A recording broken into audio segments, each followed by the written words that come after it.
Audiobook do livro A Realidade Desconhecida, por Seth. Nota do editor.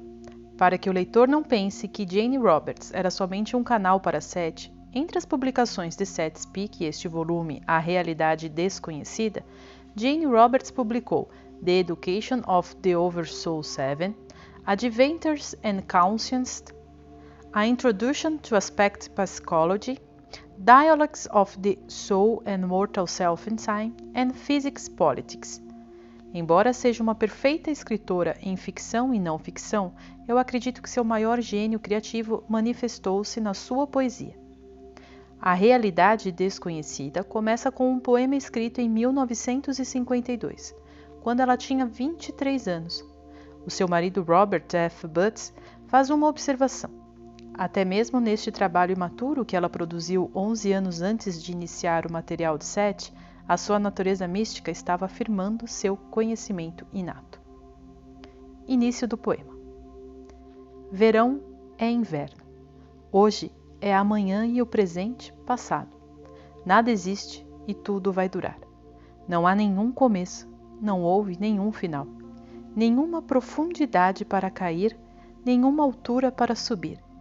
Há só este momento, esta chama de luz. Isso não ilumina nada, mas, que brilho! Porque nós somos a faísca que tremula no espaço, consumindo uma eternidade em um momento de graça. Porque hoje é amanhã e presente, passado. Nada existe e tudo vai durar. Fim do poema. Notas introdutórias por Robert F. Butts. Nos livros de Seth, nós deliberadamente nos contivemos em fazer comentários sobre as semelhanças que existem entre as ideias de Seth e aquelas de várias religiões, doutrinas filosóficas e místicas do Oriente Próximo, Médio ou Distante. Esta atitude combina com as nossas naturezas, é claro. Jane e eu sabemos que existem tais correlações, realmente ficaríamos surpresos se não existissem. São mencionadas frequentemente para nós, e fizemos uma pequena leitura sobre o budismo, hinduísmo, zen e taoísmo, por exemplo, para não mencionar assuntos como o xamanismo, ritos de voodoo e OBA. É óbvio, nós pensamos, que um livro que compara o material de Seth com outros sistemas de pensamento pudesse ser escrito, religioso ou não, mas Jane e eu, sendo individualistas, escolhemos não penetrar naquelas áreas. Nem o que eu estou escrevendo aqui deveria ser considerado como uma tentativa para derrubar outras pesquisas sobre a realidade básica. Embora haja semelhanças em nosso ponto de vista, há diferenças vitais entre a filosofia de Seth e aquelas dos vários outros sistemas organizados. Jane e eu preferimos pensar nos grupos que encontramos em nosso mundo como religiões abrangentes, não sendo definidos por elas, e pensamos que Seth reforçou nossa opinião. Nós prosseguimos obstinados em nossos próprios caminhos, sabendo de nossas perspectivas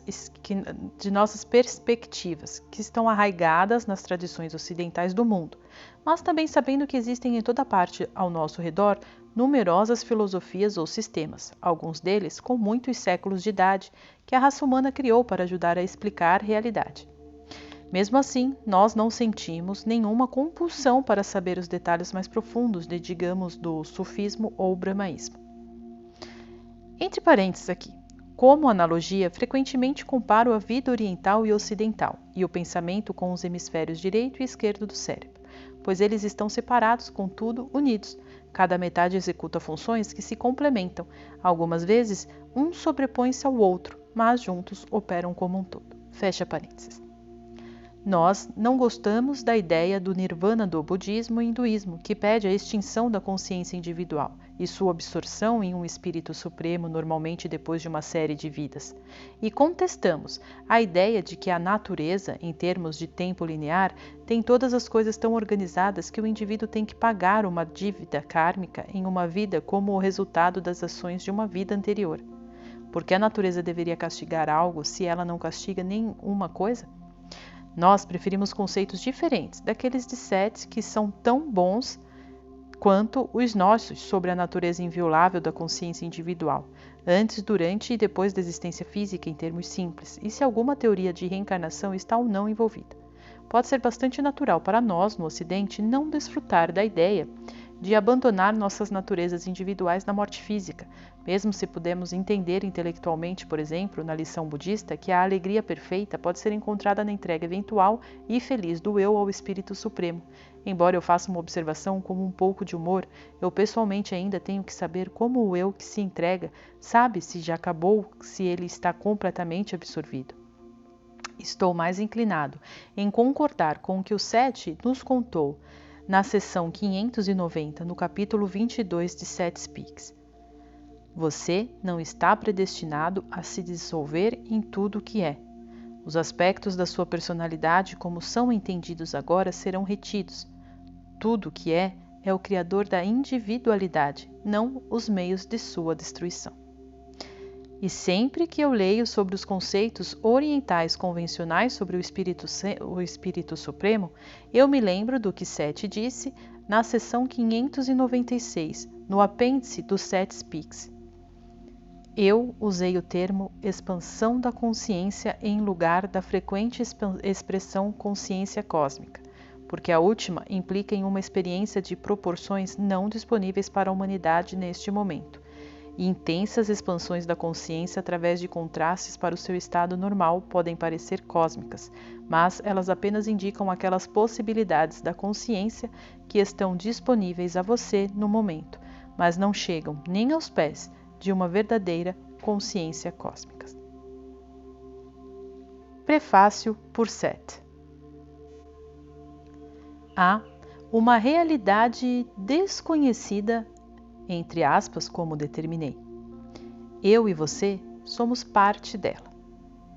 Algum tempo atrás, apareci de repente dentro do seu espaço e tempo. Desde então, falei com muitas pessoas. Este é meu terceiro livro. Não haveria nada de estranho em tudo isto se eu tivesse nascido em seu mundo e em meu próprio corpo em condições habituais. Ao contrário, comecei a me expressar falando através de Jane Roberts. Em tudo houve um propósito, e parte daquele propósito está neste livro. Cada indivíduo é uma parte da realidade desconhecida. Por causa da minha posição, entretanto, eu sou, obviamente, uma parte maior dela do que a maioria. Minha consciência psicológica atravessa mundos dos quais você está conscientemente atento, e outros, pelo menos ao que parece, escapam da sua percepção. A mulher por quem eu falo se encontra em uma situação incomum, porque nenhuma teoria metafísica, psicológica ou qualquer outra poderia explicar adequadamente a sua experiência. Ela foi levada a se desenvolver, e este livro é uma extensão de certas ideias já mencionadas em Aventuras na Consciência. Para escrever aquele livro, Jane Roberts utilizou profundos recursos de energia. Porém, a realidade desconhecida é desconhecido bastante pelos alcances normais da consciência mais flexível e que somente pode ser abordada por uma personalidade que a conhece tão bem quanto eu.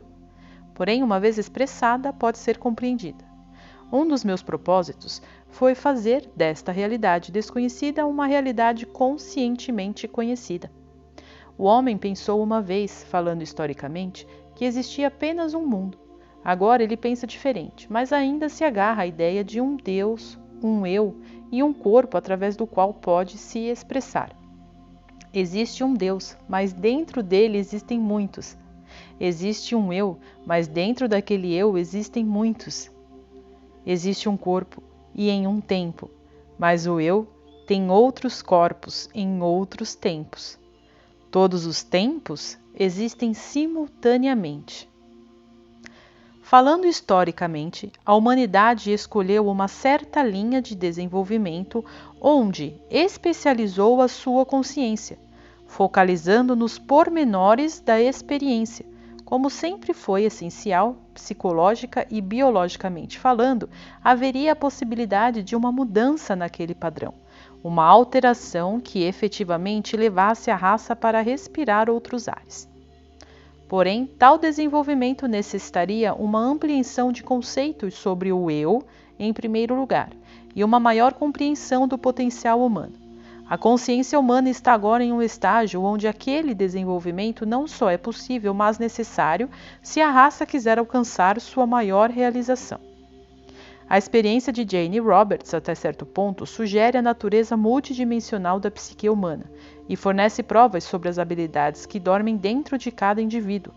Estas fazem parte de sua herança racial. Elas informam sobre as pontes psíquicas e conectam as realidades conhecidas e desconhecidas onde você vive.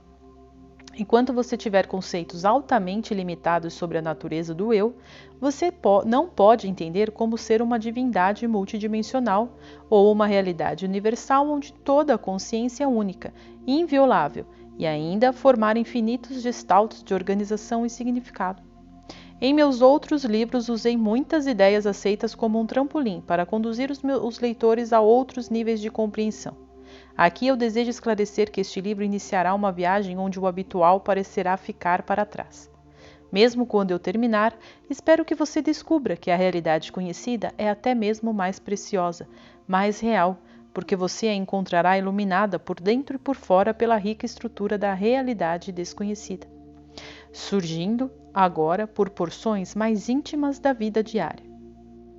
Seus conceitos de como ser uma pessoa estão criando limites pessoais e em massa, e ainda suas religiões, metafísicas, históricas e até mesmo suas ciências dependem de suas ideias de quem e o que você é. Suas psicologias não explicam sua própria realidade. Elas não podem conter sua experiência. Suas religiões não explicam a sua maior realidade e suas ciências o deixam como ignorante a respeito da natureza do universo onde você vive. Estas instituições e disciplinas são compostas de indivíduos, cada um deles cercado por ideias limitantes sobre a sua própria realidade em particular. E é na realidade particular que começaremos e sempre retornaremos. Pretendo, através das ideias deste livro, ampliar a realidade particular de cada leitor. Elas podem parecer esotéricas ou complicadas, contudo não estão além do alcance de qualquer pessoa que esteja determinada a entender a natureza dos elementos desconhecidos do eu e seu mundo maior. Assim, o livro teve um começo particular. O marido de Jane Roberts, Robert Butts, desejou saber sobre a morte da sua mãe, no dia 19 de novembro de 1973, em uma sessão, a sessão 679, em 4 de fevereiro de 1974, ele trouxe algumas fotografias antigas. Agora, a vida depois da morte normalmente tem sido descrita de acordo com as ideias antigas sobre um eu e conceitos limitados de como ser uma pessoa. Então, aproveitei aquela oportunidade para começar este livro. O eu é multidimensional, quando estiver fisicamente vivo. É um triunfo da identidade espiritual e psicológica sempre escolher entre uma miríade de realidades prováveis seu próprio foco puro e invencível, muito concentrado. Quando você não percebe isso, você projeta na vida após a morte todas as más interpretações antigas. Você espera que o morto seja um pouco diferente do vivo, se você acreditar em vida após a morte. Talvez um pouco mais de paz, compreensão e, quem sabe, mais sabedoria. O fato é em vida. Você se equilibra delicada e perfeitamente entre realidades, e depois da morte você faz o mesmo. Eu aproveitei a oportunidade então para explicar a grande liberdade disponível para a mãe de Robert Butts depois da morte, mas também explicar aqueles elementos da realidade dela presentes durante a vida, que tinham sido conscientemente escondidos dele por causa dos conceitos da humanidade sobre a natureza da psique. Eu comento de vez em quando sobre as fotografias que pertencem à família de Butts. Qualquer leitor pode olhar para fotografias antigas e fazer as mesmas perguntas, aplicando o que foi dito aqui sobre a experiência em particular. A realidade desconhecida, para ela, você é o conhecido equivalente. A realidade desconhecida, para ela, você é o conhecido equivalente. Então, conheça a si mesmo.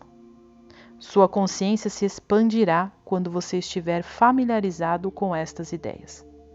Eu falo através daquelas porções do seu ser que já entende. Minha voz se levanta das camadas da psique onde você também tem a sua experiência.